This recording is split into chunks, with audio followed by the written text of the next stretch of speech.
Oke, kembali bersama saya. Sudah lama saya tidak isi channel karena kesibukan. Ini coba saya ada sesuatu yang menarik memang di celah-celah kesibukan saya. Trading itu seperti obat, jadi supaya tidak stres. Nah, yang akan saya bahas kali ini adalah bagaimana dengan trading. Kalau saya biasanya menggunakan trading T2 karena memang secara modal sudah habis untuk pembelian saham yang lain. Saya akan menggunakan trading dengan T2. Memang ada beberapa faktor T2 ini mungkin tidak panjang lebar saya jelaskan. Poinnya adalah T2 itu karena kita memakai talangan, jadi harus benar-benar dicek saham mana yang apa yang dibeli. Terus kemudian dari pengalaman saya sebaiknya tidak lebih dari 2 saham, itu akan lebih baik terkait sama fokus keputusan untuk beli dan jualnya. Itu dulu yang poin dasarnya. Terus kemudian bagaimana ke mencarinya. Nah, ini kita ke inti saja. Pertama kita harus mengecek apakah bandar ini dalam proses akum up, akumulasi dengan intervensi dan lain-lain. Nah, kalau saya menggunakan mouse, kalau kita lihat di sini, bisa dilihat di ranking. Terus di sini ada broker.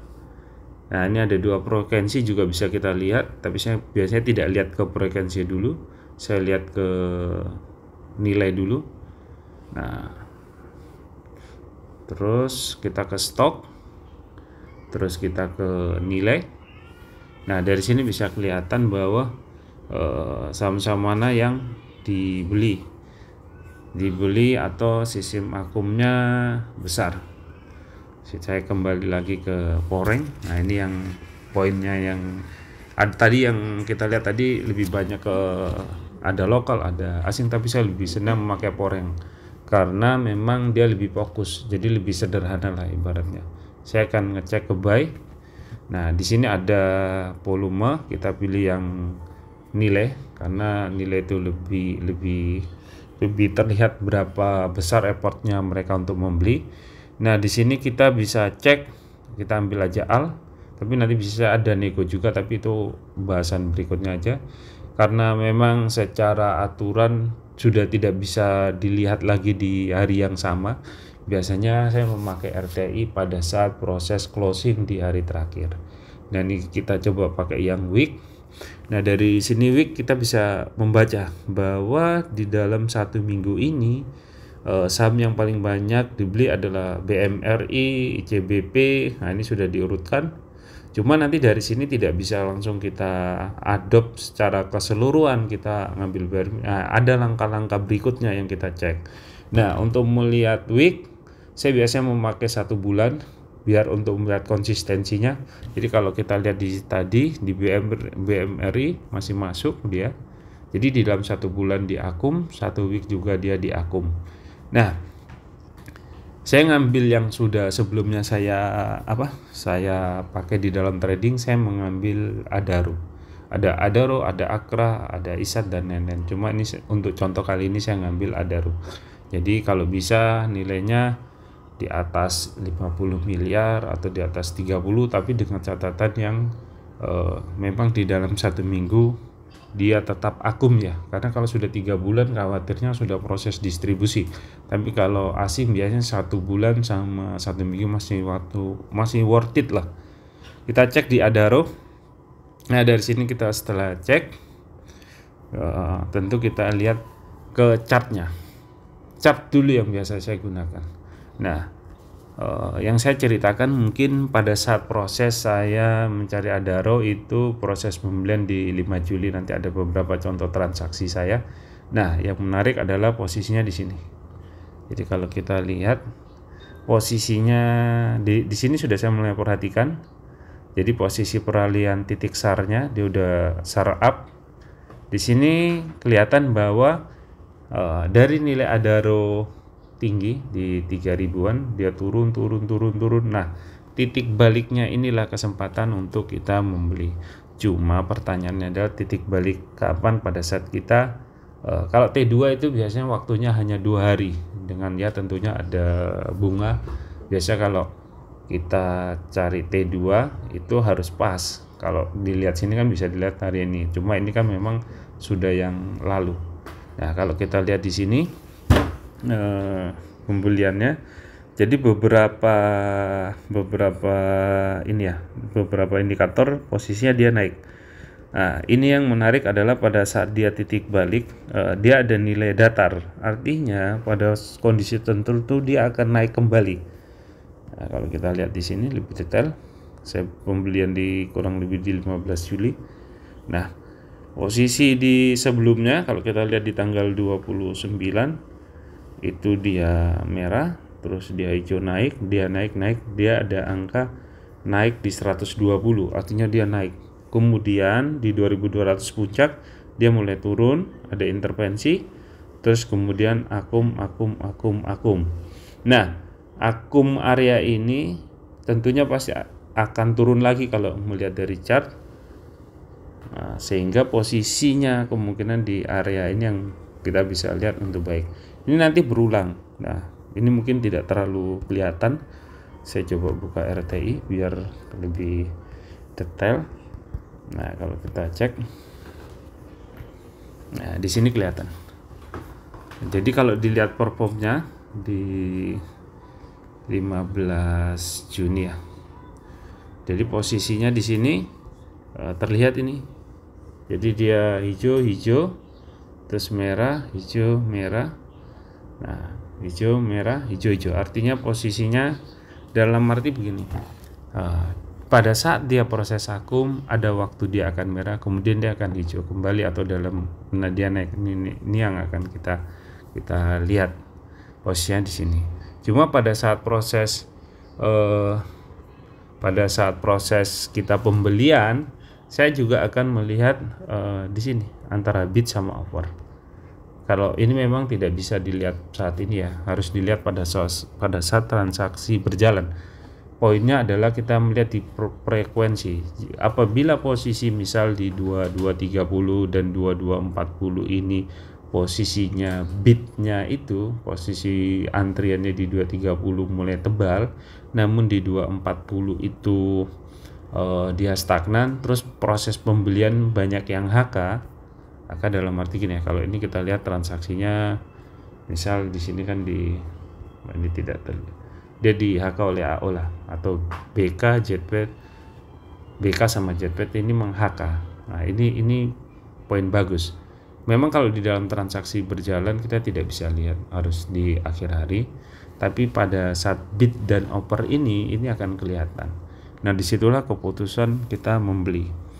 Nah, kalau saya sudah merangkum, jadi kalau dilihat ini rangkuman saya banyak. Jadi setiap transaksi berjalan biasanya saya screen capture biar saya tahu posisinya, siapa bandarnya, dia posisinya serius apa tidak. Nah, itu saya biasanya melakukan capture. Jadi tidak bisa langsung kita tahu siapa sahamnya, akum, dan biasanya harus kita track record dulu, pelajari. Nah, ini beberapa yang sudah saya rangkum. Di sini. Ini kalau kita lihat, jadi kalau urutannya cek market dulu, kemudian bandarmologi, akum atau distribusi atau intervensi, terus timing titik buy dan titik sell. Itu melihat di chart tadi di SAR juga bisa kita pakai, sama di frekuensinya tadi. Kemudian volume frekuensi bid offer itu harus melihat di transaksinya berjalan. Kita tidak bisa melihat kode brokernya lagi pada saat proses berjalan. Kemudian yang poin terpenting adalah pasang atau sell atau buy dengan melihat titik resisten dan titik resisten dia. Untuk resisten itu ada 2 titik untuk sellnya, tapi kemudian harus diturunin lagi 1 tick di bawahnya. Biasanya saya masang di pas resisten itu tidak dapat, karena kita pakai T2, laba 1% itu sangat berarti. Jadi kalau P jual beli itu kurang lebih di 0,4 sekian, anggaplah 0,5, mungkin sama bunganya sekitar 0,1, jadi minimal di laba 1% kita bisa dapat. Nah, ini kalau kita lihat di tanggal 15 ini, kalau nggak salah ini saya pembelian, bisa dilihat bahwa saya melakukan pembelian di Adaro di jam 2, karena saya lihat pada saat awal itu memang tidak kelihatan, begitu di jam-jam mendekati closing itu biasanya kelihatan bandarnya HK-nya. Nah, ini saya ikutan. Saya melakukan pembelian 1000 lot, terus ada juga 55 lot tapi tidak down. Yang down adalah di 1000 lot dengan harga 2260. Di hari yang sama juga ada Akra juga saya buy, terus Asri juga saya buy. Isat juga saya buy, tapi ini tidak down. Nah, kemudian ini yang saya maksud tadi di transaksi berjalan.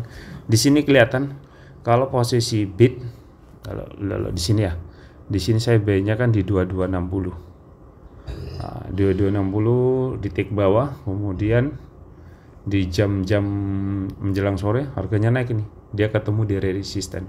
Jadi posisinya bidnya sudah 214.000 lot, offernya 129, ini sudah bagus. Nah, palsu dan tidaknya bisa kita lihat dari ini, dari apa?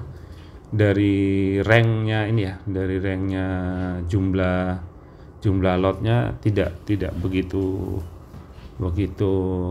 acak. Maksudnya tidak acak itu tidak terlalu terpola, berarti dia bukan sesuatu yang sebar terus tiba-tiba besar di sini, misal 80.000 lot misalnya, tidak seperti itu. Jadi ini terbagi rata normal. Atau juga bisa dilihat di frekuensi di sini. Saya biasanya melihat di sini. Frekuensi ini juga diperhatikan. Karena kalau dia bandar biasanya frekuensinya kecil tapi volumenya besar. Kalau retail biasanya frekuensinya hanya banyak untuk menghasilkan volume yang besar. Jadi nanti akan beda, karena kalau bandar bisa dengan satu frekuensi dia bisa membeli banyak lot. Nah, itu untuk melihat posisi bid sama offer. Jadi saya transaksi, terus kemudian ini beberapa catatan saya. INKP juga akhirnya saya beli. Terus di hari kemudian ya, bukan di hari yang sama. Kemudian ini yang sesi di closing hari saya masih plus 2260, tapi ini T2 ya, ini bukan modal pure modal cash, bukan, ini T2 semua rekan-rekan T2 aja. Terus kemudian pada hari berikutnya saya akhirnya menjual Akra, juga bisa saya jual, waktu itu masih dapat. Nah, terus di sini kalau kita lihat saya pembelian di 2260, Adaro saya berhasil menjual di 2340. Jadi kalau 2260 ada selisih 80 tick ya. 80 tick dikali dengan 1000. Jadi dapatnya kurang lebih 8. Tapi ini belum dipotong sama belum dipotong sama P di tadi yang mungkin kurang lebih 1 sekian persen, dan memang beberapa tidak semua berjalan sesuai perkiraan. Jadi memang ada yang sebagian besar memang sesuai, tapi ya kalau saya rata-rata sekitar 20% itu meleset. Tapi itu yang harus kita pelajari, apa kesalahannya seperti apa. Itu pembelajaran untuk singkat. Nanti mungkin ada pembahasan strategi yang lain. Saya pakai strategi ini di Akra juga saya pakai, di Isat saya pakai, di INKP juga saya pakai. Itu nanti materi yang selanjutnya. Mungkin demikian saya cukupkan. Terima kasih. Semoga yang sedikit ini bermanfaat. Materi ini saya share juga sebagai bahan pembelajaran saya untuk lebih mempelajari apa yang keliru dari strategi saya dan diperbaiki di kemudian hari. Terima kasih.